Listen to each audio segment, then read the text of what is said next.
Well, good morning and welcome to the Winning Ways Show and to Win at 10. I'm G. Samuel Verrett and happy Valentine's Day. If you're watching this video later, this video is of a live stream that I did on Valentine's Day 2023. And I don't know how the weather is where you are, but it is snowing to beat the band here and did, I guess, all night because we got up and there was a lot of snow on the ground. And Holly has her first day of the restaurant that she is the general manager of, their opening day, Valentine's Day 2023. And there's a lot of snow. And so it snowed overnight and it's snowing right now pretty hard and it's cold and it's windy. So if you're watching this at a later time, that's what the weather is right now. I was jealous watching the Super Bowl on Sunday, which incidentally, that was a good game. I enjoyed that. And, but I was watching it in Arizona and I was a little jealous of the people walking around in short sleeves and shorts because you don't even want to walk around in short sleeves and shorts in your house here in Idaho right now because it's, we're the northwestern part of Idaho and in the mountains, and it is cold and snowy. Thank God for a great wood stove that keeps the place warm. And we do have heat as well, but we try to use the wood stove as much as possible. Save on the electric bill. That's a good thing. Man, in Phoenix this time of year, when it was hot, our electric bill was astronomical. Here, it's not that bad. It's pretty decent. The winter time is, our electric bill is higher in the winter here, but it's not bad when you have the wood stove going. It keeps at least this part of the house really warm. Grateful for that. This is the day the Lord hath made. I will rejoice and be glad in it. And as I said, this is Valentine's Day. This is the day that we celebrate love. We celebrate love here in the Verrett household every day. But this is a day that's set apart as a holiday, and people all across the United States, around the world, are celebrating Valentine's Day. And it's also Wyatt Blevins, my stepson's, birthday today, 28 years old. I can't believe it. 6'6", 6'7", somewhere in there. 28 years old today. Happy birthday, Wyatt, if you are watching. Holly, if you catch this, happy Valentine's Day. I miss you, and I'll see you, I guess, when you get home tonight. She called me on her way to work, slip sliding down a mountain. She said she went around this one curve that you have to go around to get down, and she said she went sliding to the right and then went sliding to the left. And they had plowed the roads, and we have studded tires on the car, so there must have been a spot there that had some ice, but she made it, I think. She didn't call me when she got down there, but she probably forgot. And plus, they were busy opening day of the new restaurant there in Kendrick, Idaho. So I'm glad you joined me today. Just chatting a little while here before I get started, talking about 15 reasons why people give up on their dreams. I think we all have dreams. I think everybody I've ever met has a dream. I know as kids you have a dream. You ask a kid what they dream of doing, becoming, accomplishing when they get older, and believe me, they can tell you in a very descriptive manner. Unfortunately, a lot of people as they get older, they lose their, I don't know if it's that they lose their ability to dream or if they just quit dreaming. Life happens to them and they go to school, get an education, get a job, start a career, and then they just go through the day-to-day process of life, of living their life, and of working whatever it is they do. And if you would ask the majority of them, I dare say this would be true. I can't prove this, but I think it would be true that if you ask the majority of people, are you living your dream life? They would tell you, no, I'm not. Is this what you dreamed of doing when you were young? No. Did you go into the field of endeavor that you wanted to go into as a kid? No. And then you say, why not? And they look at you like a deer in the headlights, kind of startled, like, man, I've never thought of that. And what it boils down to is they lost their dream. They lost their ability to dream. They gave up on their dream or put it on the side burner, in order to get on with their lives. And I don't believe it's ever too late to dream. I don't believe it's ever too late to pursue the dream you had as a kid. Now, I'm not talking about the crazy dreams like I'm going to go to the moon, or I dream that I can fly, by flapping my arms. I'm talking about creating a product or a service or a business or doing something that uses your talents and abilities to the full. A singing career, a speaking career, a writing career. Maybe you want to own a restaurant. Maybe you want to work at a restaurant. Maybe you want to, I don't know, start a company, a business of some kind that benefits not only your family with the income you make, but also benefits the community that you live in. So I don't believe it's ever too late to dream. I just believe a lot of people quit dreaming and never get back to it. And so why, if you've had a dream, you had a dream when you were younger, maybe you had a dream, when you were in high school or even college, you had a dream, a vision of what you wanted to accomplish. What is it that would make you not pursue your dream? Why would you not want to live your dream? If you're not, you can tell me all day long that you have a dream, but if you're not pursuing it, I don't believe you. I think you have a fantasy, but not a dream. Pursuit is the proof of desire. If you desire to see your dream become a reality, you're going to pursue it. You're going to learn everything you can about what you want to do. You're going to set some goals. You're going to make a plan. Then you're going to begin to execute the plan. Then you're going to put systems in place to see to it if you're staying on track. You may have friends. You may have confidence that you rely on to keep you on track. People that can ask you, hey, where are you at on your dream? What are you doing? Well, I'm just not doing anything. Why not? People to motivate you, to inspire you, to come alongside you and to help you. But the proof of desire is pursuit. If you can say, oh, that woman's beautiful. I remember the first time I saw Holly, oh, she's beautiful. I would sure like to get to know her. Guess what? The proof of desire is pursuit. And here we are 17, 18 years later, happily married. Why? Because I pursued her, she pursued me. And the pursuits met in the middle, and we became one flesh in holy matrimony. Anyhow, so pursuit is the proof of desire. If you really want something, you're going to go for it.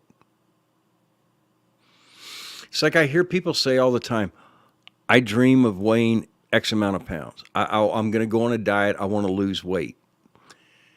And then they never do.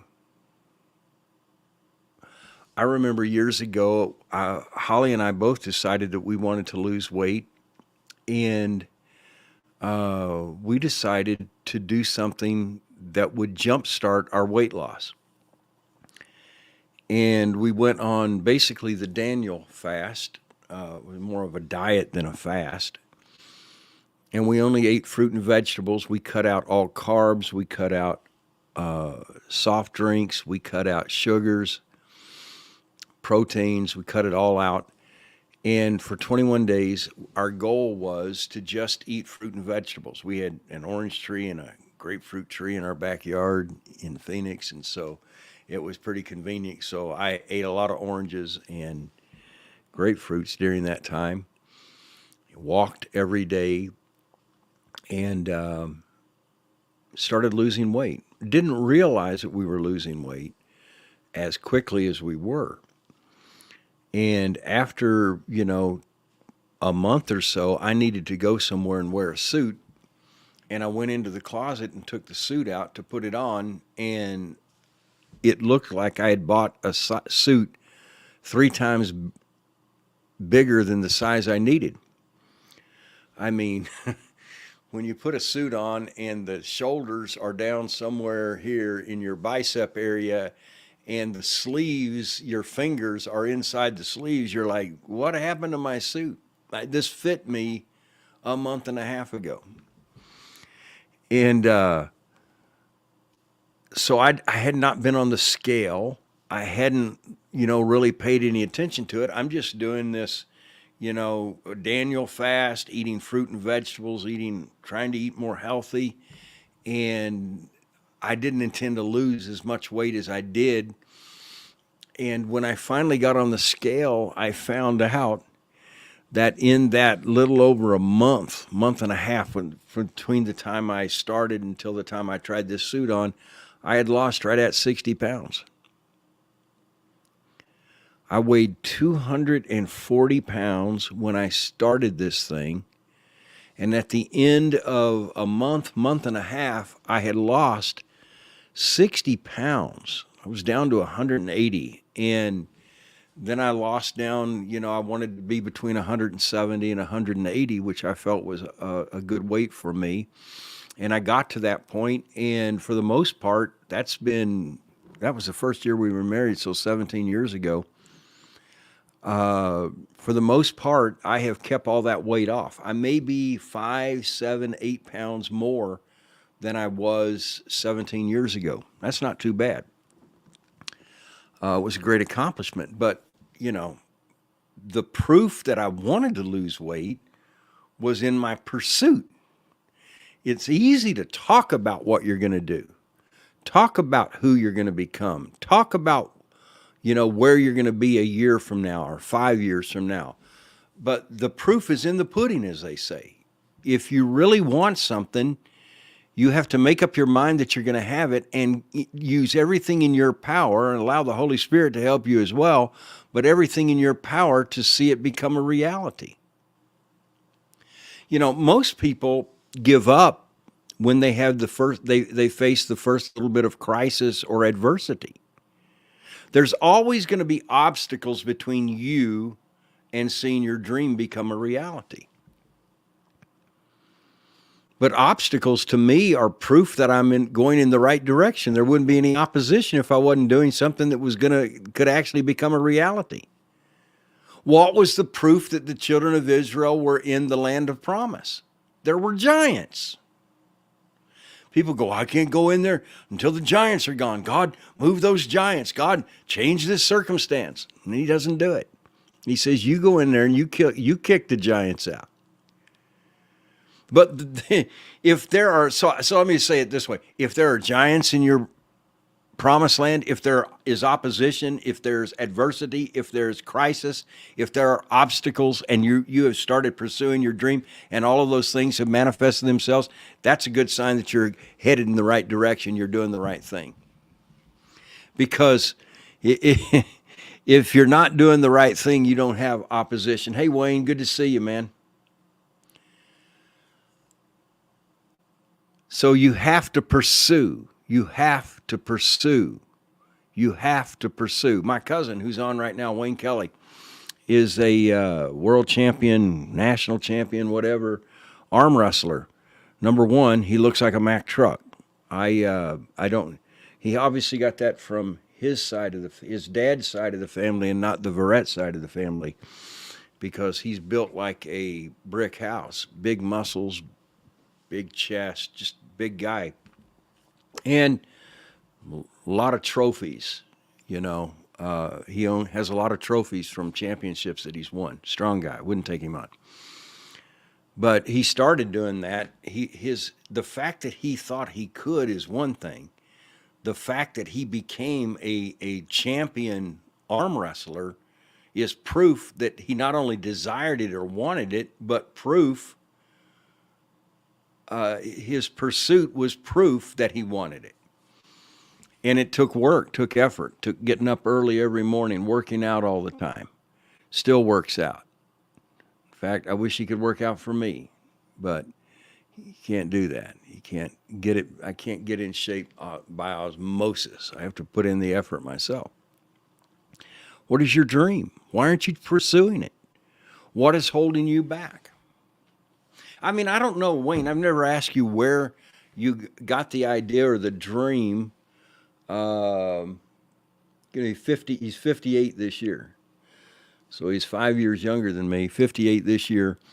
Where did you, and put it in the comment, and when I see it, I'll tell everyone, but what is it that got you started in arm wrestling? I mean, where did that dream come from? I know just because you're strong doesn't mean you want to arm wrestle, but somewhere that dream. So you have to start with a dream. You start with an idea. Something. It's like when I decided, because I was a really good golfer in my younger years, that I wanted to take a shot at seeing if I could play with the big boys on some of the pro tours. And while I never made the PGA Tour, I did play for about 7 or 8 years off and on. Just decided it would be fun. That's pretty good. That's kind of what I did with golf.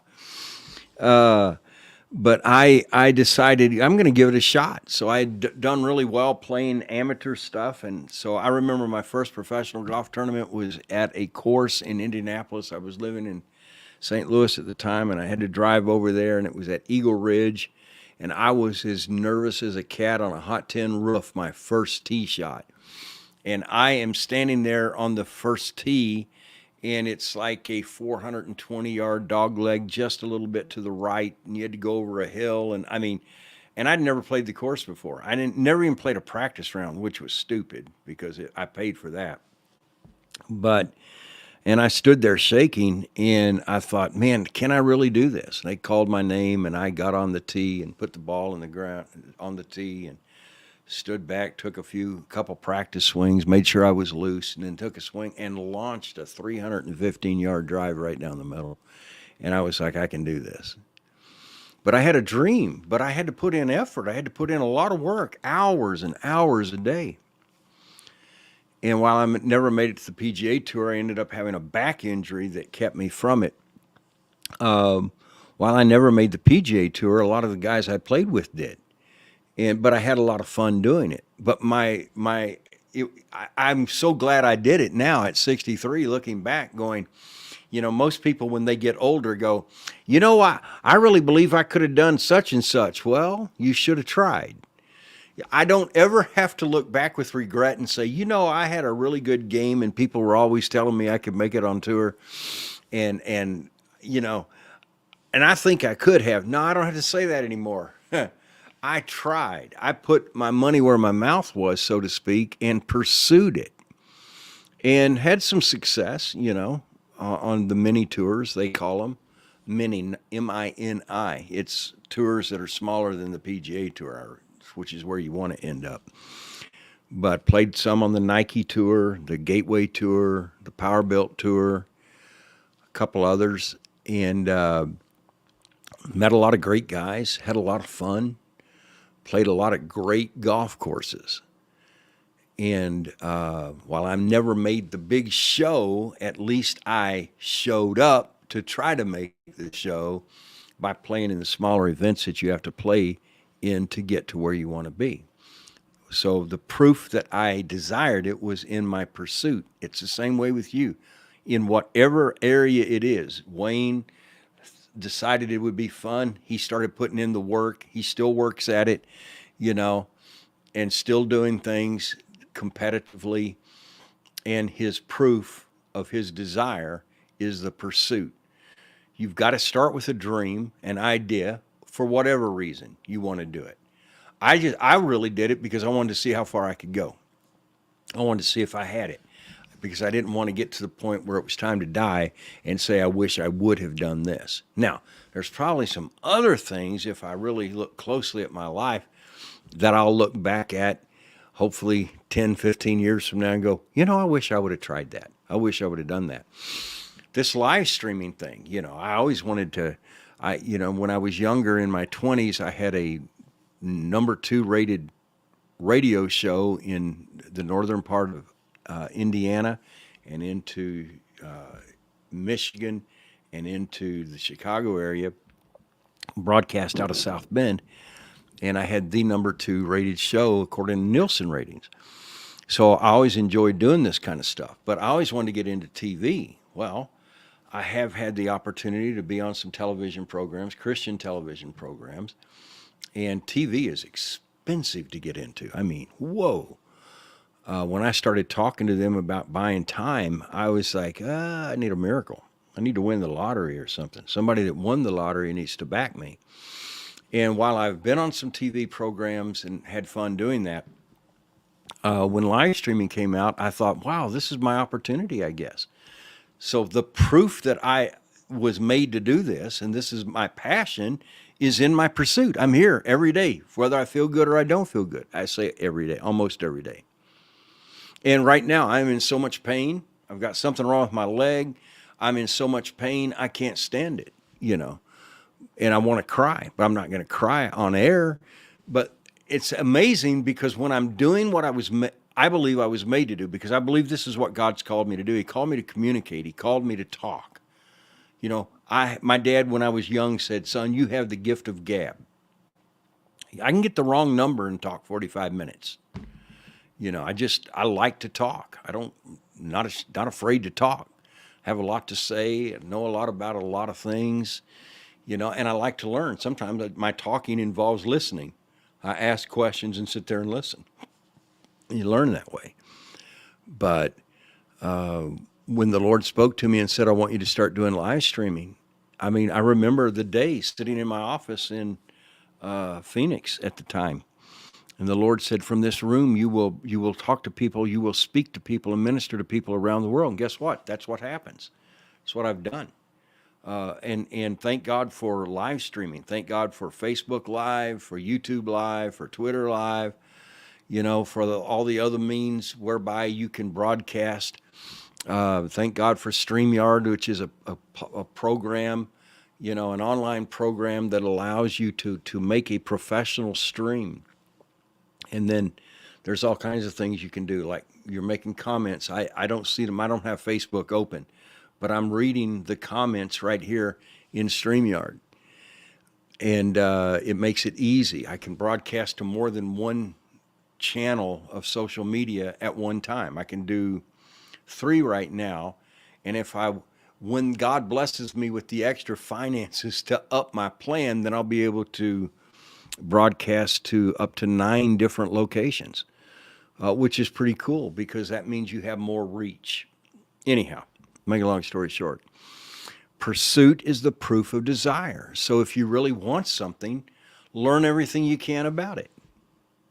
Sometimes in order to see your dream become a reality, you have to become a student of someone that's already doing it. You need a mentor, a coach. Like when I was playing golf, I had a coach. I had somebody that had been there, done that, knew what he was talking about, was an esteemed teacher, and he worked with my game. He worked with my setup. He worked with my mindset. He worked with everything about my game. How to plan for a tournament. What do you do to prepare? And then, of course, I put in the hard work of hitting a couple thousand balls a day, playing, almost every day, at least 8, 9, or 18 holes of golf. besides the time I spent on the driving range and around the green, the chipping green, practicing my chipping and putting. The proof of my desire was in the fact that I was pursuing it with everything I had. You'll never reach your dream. You'll never see it become a reality if you're not pursuing it. So what are some of the things that keep people from following their dream? Well, number one, I believe, is the fear of failure. Fear of failure will keep you from pursuing your dream. Well, I would do it, but I don't want to embarrass myself. And what if I fail? I'm afraid I'm going to fail. Winston Churchill said, success is not final and failure is not fatal. It is the courage to continue that counts. You need to eliminate the fear of failure from your mind. It's a mindset.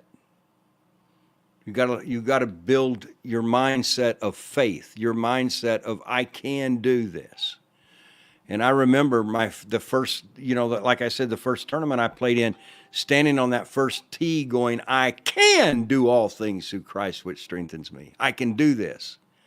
I can do this. And I did it. So fear of failure. Number two is a lack of motivation. Motivation is what gets you started. Habit is what keeps you going. That's what Jim Rohn said. You've got to be motivated. You've got to be inspired. You've got to have self-motivation as well as you need external motivation. You need somebody on your side, somebody in your corner, somebody that says, hey, attaboy, you can do it. That a girl, you can do it. It's one thing to believe it inside. It's another thing for others to see it and go, wow, you can do something with this. So a lack of motivation. Number three, a third reason people give up on their dreams is procrastination. Edward Young said procrastination is the thief of time. A lot of people are one of these days I'm going to do this, and they never get around to it. So give yourself around to it and say, no, I'm procrastinating. Break your goals down into smaller, more manageable tasks. Create a schedule and hold yourself accountable for completing each task on time. So you can't procrastinate. You have to have some goals and you have to work towards them. I'm sharing with you 15 reasons why people give up on their dreams. Number 4, they are overwhelmed. Martin Luther King Jr. said, you don't have to see the whole staircase, just take the first step. And that's, I've learned that in whatever I'm pursuing, whatever I'm trying to accomplish, I've learned I'm not going to get it done in a day. If you missed my show last night, I talked about life isn't about being an overnight success. There are no overnight successes. Success of any kind takes time. But you can get overwhelmed. And you can also be overwhelmed with all the minutia that's involved in pursuing your dream, pursuing your goal. Well, I need this, and I need that, and I need this, and if I just had this, if I just had that, and you end up never doing anything. You're overwhelmed. It's too much at one time. Don't bite off more than you can chew. Start where you are with what you have and begin marching steadily towards your dream, towards your goal, towards your objective, towards what you want to accomplish. I'm doing it every day when I come in here and I sit in front of the camera behind this microphone and I begin to share and talk. I have a goal in mind. I'm not just here to hear my head rattle. I'm not here just to get likes and hearts. And those are great. And comments. Those are all good. And I welcome them and I want more. I'm here to build a ministry and to help change the lives of people using the media, the social media that's at my disposal. Facebook, YouTube, Instagram, Twitter, soon Rumble. But so don't get overwhelmed by trying to do too much too fast. Take your time. Take your time. It's going to all work out. I was talking last night about, I watched a documentary with Holly on Saturday night, I think it was, about Luke Bryan, the country western star, and how he got started and how long it took to get to his number one album or number one song, and the hard work and the adversity and the opposition and the giants, quote unquote, that were standing in his path, keeping him away and stopping him short of what he wanted to accomplish.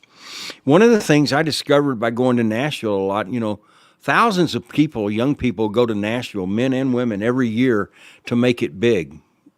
99.9% of them never make it.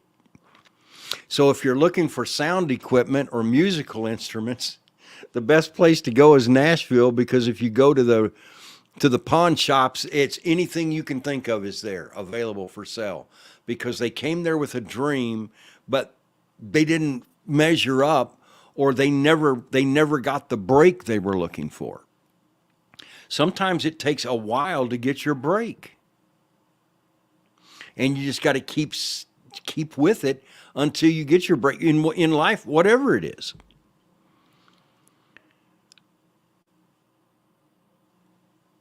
The fifth reason people give up on their dream is a lack of support.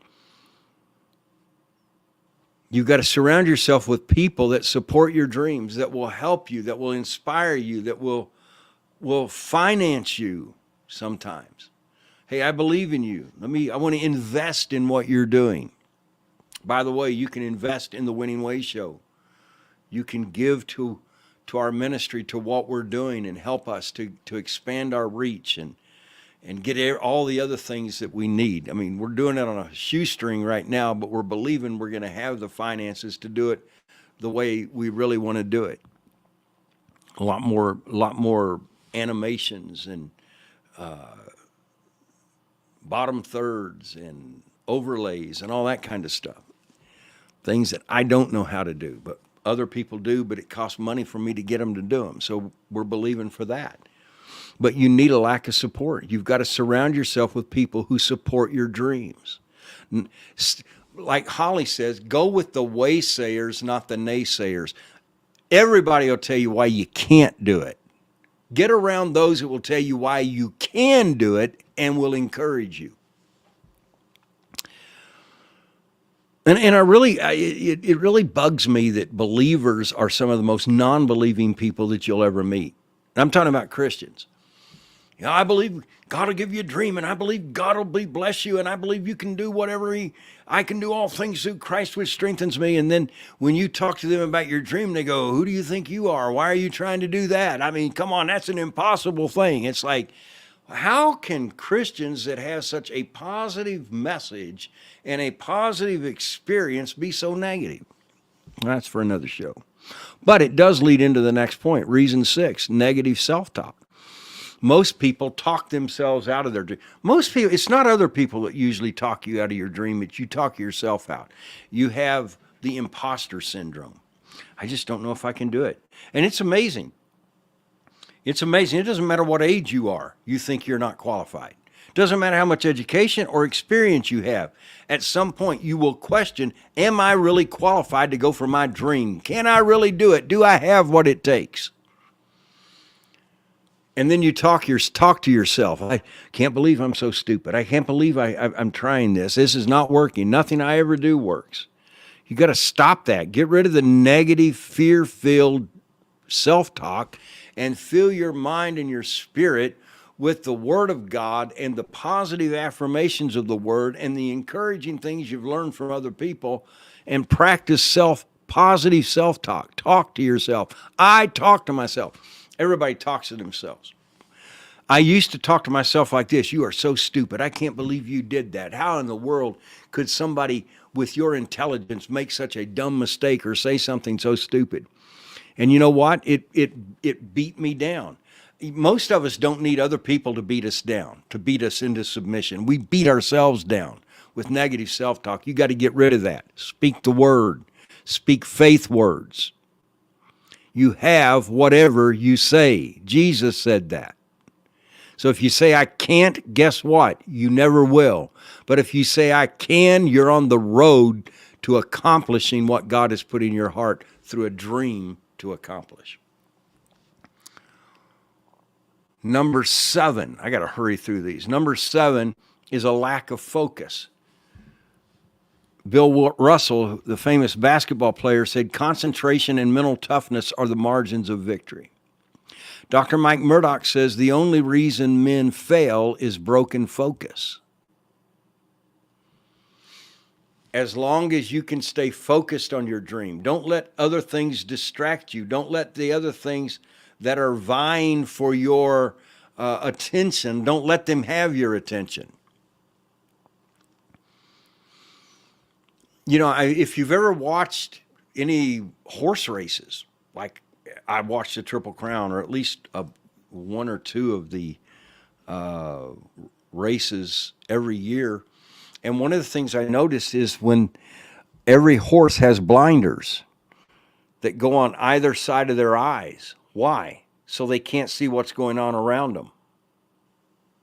So they can focus forward, not backwards or not to the side. So they're not easily distracted. And it's the responsibility of the jockey to keep them going forward.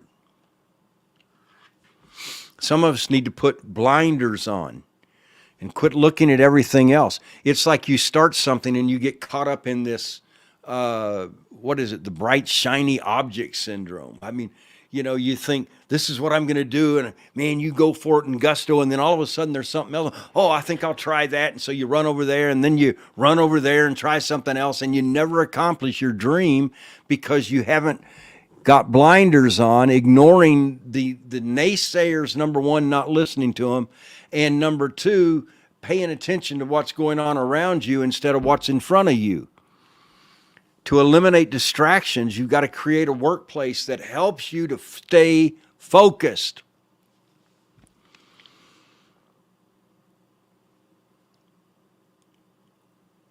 Let's look at another reason. Number 8, a lack of direction. A lot of people they've never set a direction. If you don't know where you're going, any road will get you there. Lewis Carroll said that, wasn't it, in Alice in Wonderland or whatever?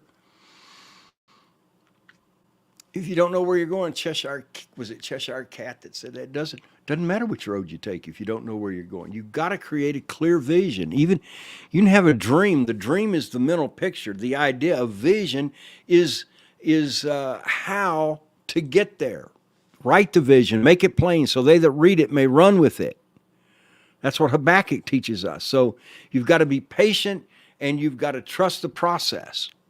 You've got to create a clear vision for your future. Set specific, measurable, achievable, relevant, and time-bound goals, smart goals, in other words, that will help you get there. You're not going to luck into it. And the only place success comes before work is in the dictionary. Never forget that. The 9th reason, impatience. Patience is bitter, but its fruit is so sweet. You know, the Bible teaches us it's through faith and patience that you inherit the promises. Patience is perseverance. It's commitment. It's sticking with it. It's not quitting. It's not giving up when the going gets tough. It's staying at it till you see happen what you're after. Impatience, to be patient. Trust the process. Don't expect instant results. Don't expect to be an overnight success. It's a little bit at a time. A little, and then boom, all of a sudden you go, wow, I can't believe this has happened. Number 10 is a lack of resilience. And this is something I'm going to do a whole show on resilience sometime in the near future. But you've got to be resilient because you're going to face in life, regardless whether you have a goal or not, whether you have a dream or not, you're going to have crisis. You're going to have obstacles. You're going to have obstructions that stand between you and whatever it is you're trying to do. You're going to have trouble. In this world you shall, Jesus said, have tribulation or trouble. But be of good cheer, I have overcome the world. And so resilience is your ability, if you've been knocked down, to get back up again. If you're facing an obstacle, to keep going. If there's opposition holding you back, to keep fighting through it until you get what you're after. Resilience. Number 11, the 11th thing that keeps people from it is comparison. Theodore Roosevelt said, comparison is the thief of joy. I know more people that fail in life because of them comparing their life to the lives of those around them than you could even think of. I mean, it's when you compare, well, if I had their education, if I had their money, if I was born in their family, then I could succeed, I could reach my dreams, I could make things happen. Number 12, a lack of passion. Passion is energy. Passion is that burning desire. I've got to do this. Find your passion and pursue it. What is it that excites you? What is it that makes you happy? What is it that makes you angry? What is the problem that God has called you to solve? That's going to show you what your passion is. I hate ignorance. I hate negativity. I hate seeing God's people defeated. I hate seeing people living beneath their potential. My passion is to teach the Word of God, the principles of God, as well as the promises of God. I don't talk a lot about doctrine. That's not what I'm called to do as a teacher. I'm talking about the principles of God that when you put them into place, they cause your faith to ignite, and they cause you to take action towards what it is God created you to do. And if you watch my show, and if you're watching now, it's obviously you watch it quite a bit. But if you watch my show, you know that I'm always talking about the fact that Christians are the most negative people on earth, but I'm out to change that. I'm on a mission to change that. I'm on a mission to help people find their purpose and to live their destiny. I'm on a mission to help people become everything God has created them to be. I hate seeing Christians defeated by the enemy or by even themselves or by allowing other people to influence them in a negative way. I can't stand that. That's why I teach victorious Christian living. You can live victorious. You've been given the power. You've been given the weapons. You've been given the wherewithal to walk in victory and not defeat. So you need passion. Can you tell that I have some passion right now and some enthusiasm? I'm passionate about what God has called me to do, the problem God has called me to deal with and to help conquer. Number 13, another obstacle, and this is a big one, financial obstacles. Mark Cuban says it's not about money or connections. It's the willingness to network and outlearn everyone. So you may have financial obstacles. Get smarter than everybody else.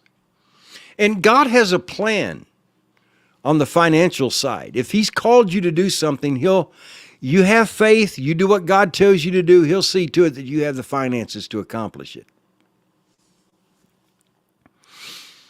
You don't know how many times in my life, in my ministry, I've received a letter from someone or an email or a phone call, and somebody is saying, hey, God laid me on your heart and told me to give you this, to sow this seed, to sow this money into your ministry. And I know God's going to bless me, but I'm doing it out of obedience because God said you need the money to do what He's called you to do. And God doesn't counterfeit money and send it to you. God always uses people to bless you, to supply your needs, or a job or whatever it is you're doing. So don't let financial obstacles hold you back. You think of Harlan Sanders, who started Kentucky Fried Chicken, started it at 63 years old when he got his first $100 Social Security check. That's where it started. And then he had over 1,000 people that rejected his idea and rejected what he was offering until he finally found someone. He ended up retiring. Now, he never retired, but when he died in his 90s, he was worth almost $20 million, which was a lot of money a few years ago. It's not as much today. But he had a dream. And he didn't have the money to make it happen, but he made it happen out of grit. He took the money he had, used it wisely, and Kentucky Fried Chicken is still has his picture on the sign, and it's still his recipe. Another reason people give up on their dreams is they burn out. They just get to the point where they put forth so much effort, many times it's in the wrong direction, that they wear themselves out and they burn out. Ralph Marison said, rest when you're weary, refresh and renew yourself, your body, your mind, your spirit, and then get back to work. You got to sometimes take a break and prioritize some self-care. You can't go 100 miles an hour, 24 hours a day, 7 days a week, and not burn out. God created us to rest. Why do you think he gave us a Sabbath? 6 days shall you work. On the seventh day you shall rest. And we, in our society, in our world, it's not just in America, but it's mostly around the world, people wear themselves out. They burn out. If you're burning out, you need to get fired up. And part of getting fired up is not just watching my show or being motivated or inspired or encouraged, but part of it is getting some rest. And I'm not talking about sleeping 14 hours a day, for 3 weeks. No, the rest is just not doing anything. Just chilling out. I don't like fishing, but I can tell you one thing. There's nothing more relaxing than just sitting by water with a pole in your hand and a line in the water and just fishing. Did you catch anything? No. What'd you catch? Oh, I caught some rest, relaxation. So don't burn out. And the last reason that I'll share with you today, about 15 reasons why people give up on their dreams, is they lack accountability. Stephen Covey said that and he's the one that wrote 7 Habits of Successful People, whatever it was. He said accountability breeds responsibility. You got to have somebody to answer to, an accountability partner, somebody that can say, hey, what are you doing with your dream? And a lot of people give up on their dreams because they don't have anyone they're accountable to. Well, I'm accountable to myself. That won't get you far. Yes, you've got to hold yourself accountable, but sometimes it might be your spouse that's holding you accountable. It might be a relative, friend, it might be a coach or a mentor. Somebody has to hold you accountable. So find an accountability partner, a group of people that can help you stay on track and hold you accountable in the process. Because if you're not held accountable in the process, you won't make progress. So those are 15 reasons why people give up on their dreams. I was going to talk to you today about 10